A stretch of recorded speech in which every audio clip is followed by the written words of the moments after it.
Good morning, Acadiana. It is 6 o'clock on your Tuesday, and we have a lot to talk about as tensions are escalating in the Middle East this morning. As of last night, 6 U.S. service members are confirmed dead, and we're expecting another round of briefings on Capitol Hill today as lawmakers debate the U.S. strikes on Iran. House Speaker Mike Johnson defending the Trump administration, saying the president didn't need congressional approval, while senior Democrats question whether Iran was actually a threat. So let's go to Washington, D.C., where Scripps News Deputy Political Director Joe St. George has the very latest. Joe, good morning. Good morning. If you're asking me, Taylor, is this situation escalating or de-escalating? It's escalating. I mean, Secretary of State Marco Rubio told reporters here on Capitol Hill as much yesterday that the U.S. is planning perhaps its most intense wave of strikes on Iran in the near future. In the last 24 hours, we've seen Iranian drones have some success targeting the U.S. Embassy in Riyadh, Saudi Arabia. Now, it was a limited fire. No injuries were reported. But this is warfare in 2026. It's not just missiles. It's not just rockets. It's not just planes. It's also drones. And Iran has some sophisticated drone technology that is a threat throughout the Middle East. You mentioned it at the top. As this situation escalates, the State Department is warning Americans in the region to leave. That's easier said than done. Air traffic, commercial flights still very much restricted in the Middle East, all while we're getting a clear picture of the bloodshed, and it's on both sides of the battlefield. The number of American service members killed has not changed overnight. It remains 6, but that's still far too high if you're one of the grieving American families this morning. In Israel, they're grieving for the loss of life as well. 3 teenage siblings were killed in an initial wave of Iranian strikes. In Iran, Iran's foreign minister sharing pictures on social media of a mass grave, reportedly of a primary school that was hit. The United Nations said on Monday that they are investigating.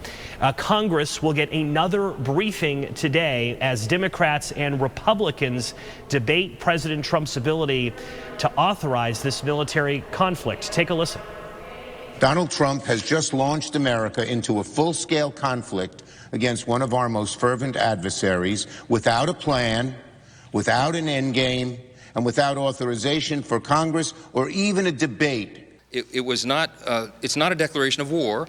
It's not something that the president was required, because it's defensive in nature and in design and in necessity, to come to Congress and get a vote first. But Taylor, if you're going to ask me, is Congress going to limit President Trump's ability to conduct Operation Epic Fury? The answer, it doesn't look like it. I mean, Speaker Johnson's quote there was very important. He believes the president operated within the legal bounds. There's expected to be votes on Capitol Hill regarding what's known as a war powers resolution that could limit President Trump's ability to conduct this military operation, this war.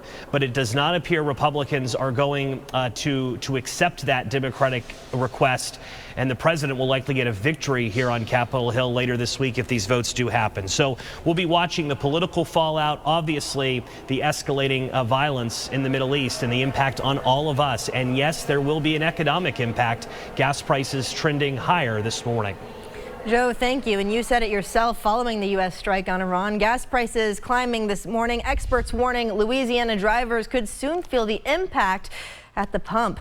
Gas prices spiking already by 20 cents at some gas stations in our area on Monday. The Louisiana Oil and Gas Association telling us this is a case of global conflict impacting trade at the local level.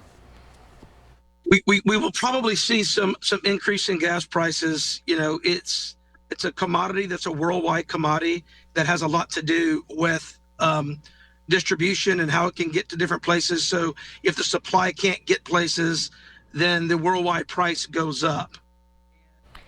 Industry experts say that only time will tell whether this is going to be a short spike or if it'll shape up to be a longer trend.